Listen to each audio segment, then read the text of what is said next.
Birdman was never a mentor. He controls their lives, and now NBA Youngboy is caught in his web. Lil Wayne sacrificed his career, and Youngboy might be next. This time, there's no escape. People call it mentorship, but it's a system where Birdman owns everything. Whenever a young rapper hits rock bottom, Birdman suddenly appears. Coincidence? Or a dark plan? Lil Wayne, Young Thug, NBA Youngboy. Same man, same pattern, same outcome. And today, I'm about to tell you the truth the music industry is terrified to admit. I haven't said anything negative about him. At least, not anymore. Honestly, I didn't really know him at first. He's a little gangster, laid back and talented. Watching him in the studio, he reminded me of a young dog. You know that vibe, effortless, confident. That's just how he rolls. Now the whole Birdman and NBA Youngboy situation, it's getting weird. Really weird. Out of nowhere, Charleston White jumped into the mix, and the things he's saying about Birdman have people raising eyebrows across the industry. At first, you might think it's just another chaotic rant. Charleston is known for being loud, unfiltered, and messy. But this feels different. There's a seriousness to what he's saying, a hint that he's touching on something deeper. Something about the way Birdman surrounds himself with these young rappers that doesn't quite sit right. On the surface, it looks like mentorship. Birdman has long been seen as this father figure in the rap world, a man who lifts young talent, guides them through the industry, and builds them up. And sure, that's how it's presented. He calls these artists his sons, brings them into his fold, promises protection, guidance, and legacy. It all sounds wholesome and supportive at first glance, but when you start paying attention, patterns emerge. Patterns that stretch all the way back to Lil Wayne, continue with Young Thug, and now repeat with NBA Youngboy. Charleston White has been vocal, calling out NBA Youngboy and his fans, highlighting the influence Birdman has over him. He's not just talking about music or business moves. He's hinting that Birdman's mentorship may be a carefully constructed form of control. And when you look at it, it's hard to ignore. Birdman swoops in when young rappers hit a rough patch, legal troubles, personal chaos, career slumps, and positions himself as the savior, the mentor, the father who rescues them. And while it sounds noble, the outcome has often been troubling. Take NBA Youngboy, for example. When his life started spiraling, house arrests, legal issues, public controversies, Birdman appeared, praising him as the biggest rapper of the generation. He made declarations like, big money, big potential, billion-dollar talent. It sounded supportive at first, like the encouragement of someone who genuinely believes in a young artist. But then you notice how close they became. Birdman traveled to Utah, stayed with Youngboy for months, and became more than a mentor. Suddenly, Youngboy wasn't just a protege. He was a son. And that's where things start feeling uncomfortable. Birdman has been in the rap game long enough to understand how these dynamics look publicly. Yet he leaned fully into it, the fatherly image, the closeness, the mentoring role. It's easy to say it's love or guidance, but the pattern repeats itself. Lil Wayne, Young Thug, and now NBA Youngboy, each one drawn in, isolated, and shaped to fit a mold that benefits Birdman's vision of family. And while it may not be literal grooming, it is a type of manipulation. Emotional control disguised as care and support. During Youngboy's Utah period, his life changed noticeably. He stopped doing random interviews, stopped streaming freely on Instagram, and every public move seemed filtered through Birdman's team. The protection offered by Birdman came with rules, limitations, and a loss of independence. When the person who is supposed to be helping you grow starts shaping every decision you make, it's no longer mentorship. It's ownership. And this isn't just speculation. Look back at Lil Wayne's story. He met Birdman at 11 years old. From that moment, he was embedded in Birdman's world of fame, money, and industry influence. He called Birdman dad and trusted him completely.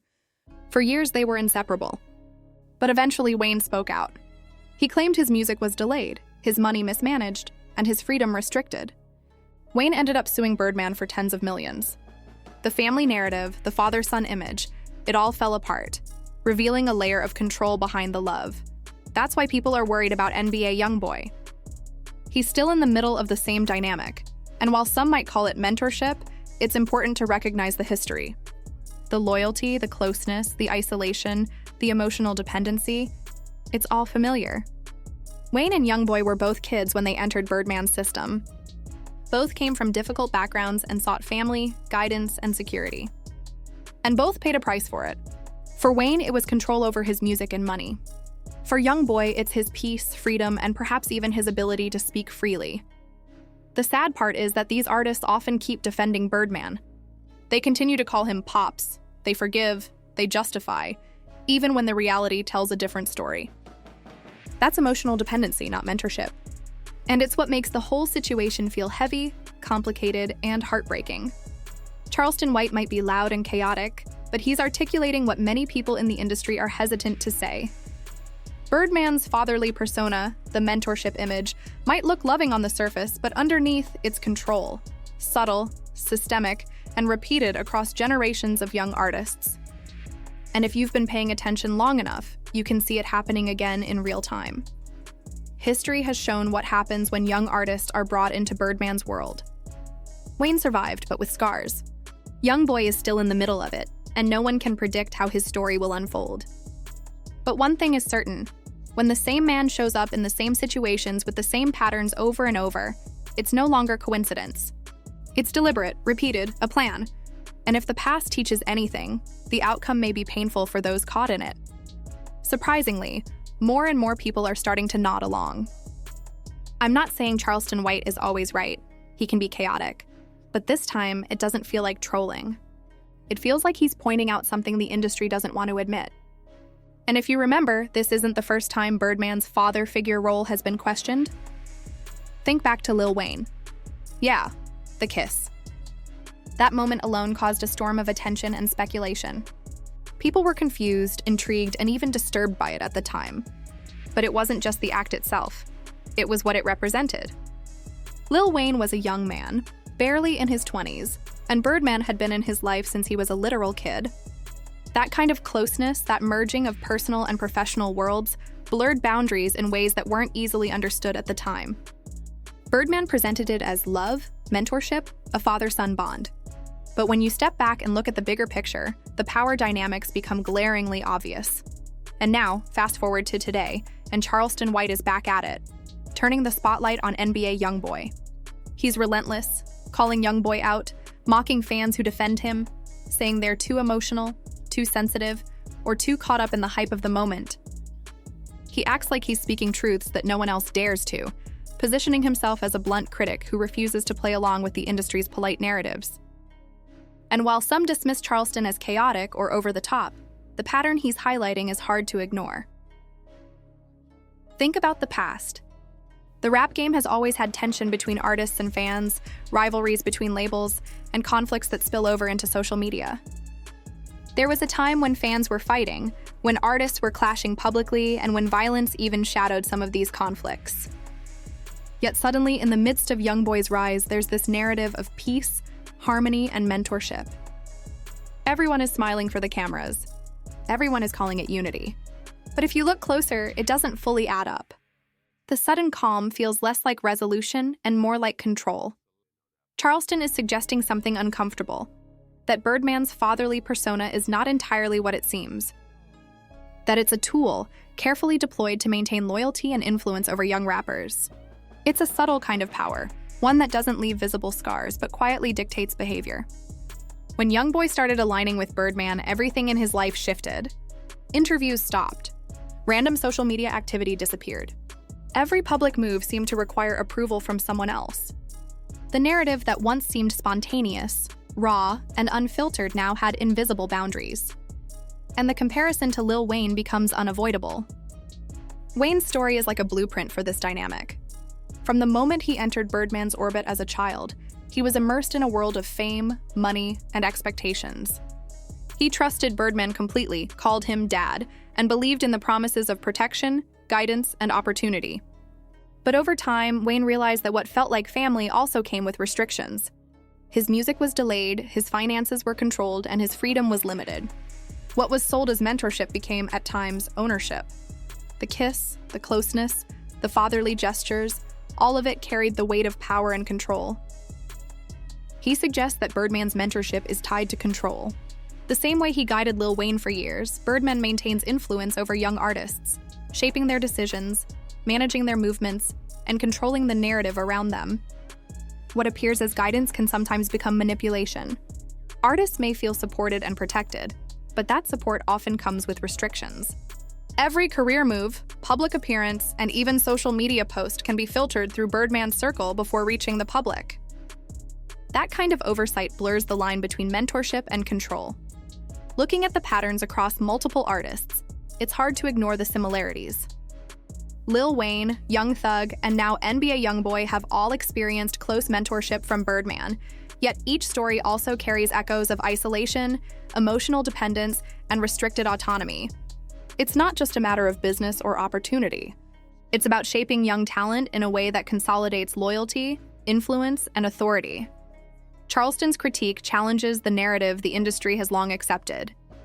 While Birdman's fatherly image is celebrated, Charleston is pointing out the potential consequences. Artists giving up too much of their freedom, personal voice, and independence in exchange for security and opportunity. It's a stark reminder that mentorship can look loving on the surface while hiding control beneath. When you connect the dots, it starts to make sense. Birdman has always promoted the family-first image, but maybe that image is exactly how he keeps people loyal and quiet. Every young rapper he takes under his wing gets the same treatment. He calls them son, moves them in, offers protection, guidance, and promises a legacy. It sounds wholesome until things go wrong. We've seen it with Lil Wayne, Young Thug, and now NBA Youngboy. It's like a pattern. Find a young talent, build them up, make them feel safe, then tighten control. Maybe it's not literal grooming, but it's definitely manipulation, a subtle form of emotional control disguised as love. And then people started digging up old clips of Birdman and Lil Wayne. That kiss resurfaced, and suddenly it didn't seem innocent anymore. Back then, Birdman said, "That's my son, it's all love." But Wayne was barely in his 20s, and he'd known Birdman since he was a kid. That dynamic was complicated. The issue isn't just the kiss, it's the power behind it. Birdman has always blurred the line between mentor, manager, and something else entirely. Watching Birdman do the same thing with multiple young artists, it's hard to call it a coincidence. It starts to look like a pattern. And now let's talk about NBA Youngboy. This part is uncomfortable to even say. When his world started falling apart, legal issues, house arrest, all that chaos, guess who swooped in? Birdman, like clockwork, the savior, the mentor, the man who appears whenever a young rapper hits rock bottom. He immediately crowned Youngboy as the biggest rapper of this generation. He didn't hold back. NBA Youngboy, bro. He's special. Big money, billion-dollar potential. At first, it sounded like genuine support. But then you realize just how close they actually became. Birdman was flying out to Utah, staying with him for months. Suddenly, Youngboy wasn't just a protege, he was a son. And that's when it starts to feel off. Birdman has been in this business long enough to know exactly how that setup looks in the public eye. Yet, he leaned right into it. That's my boy.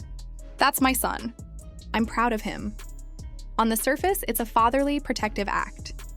But the people Birdman saves often end up more isolated than before.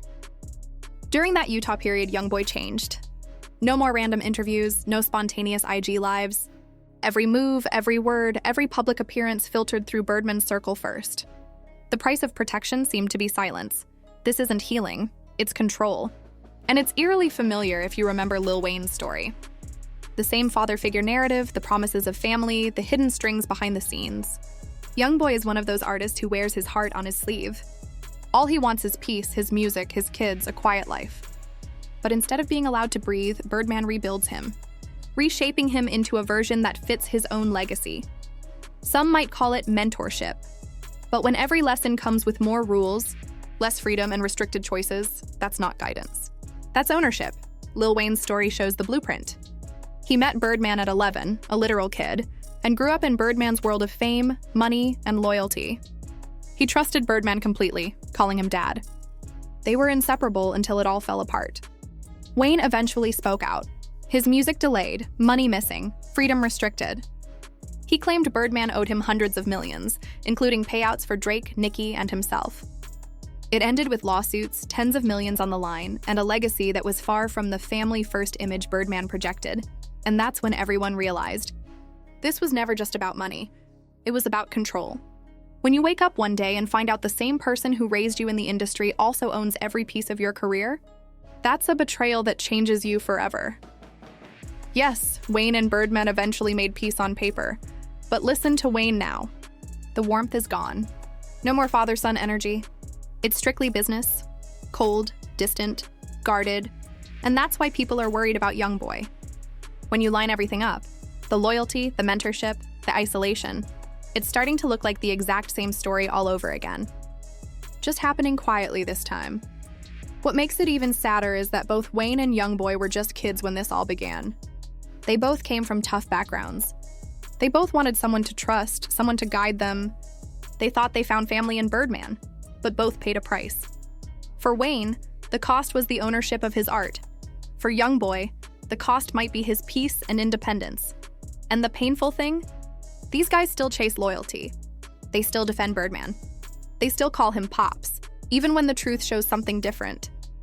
That's not mentorship. That's emotional dependency. So yeah, Charleston White might be chaotic. He might be loud. But he said what a lot of people whisper behind closed doors. Birdman's father figure act might look like love. But underneath, it's control.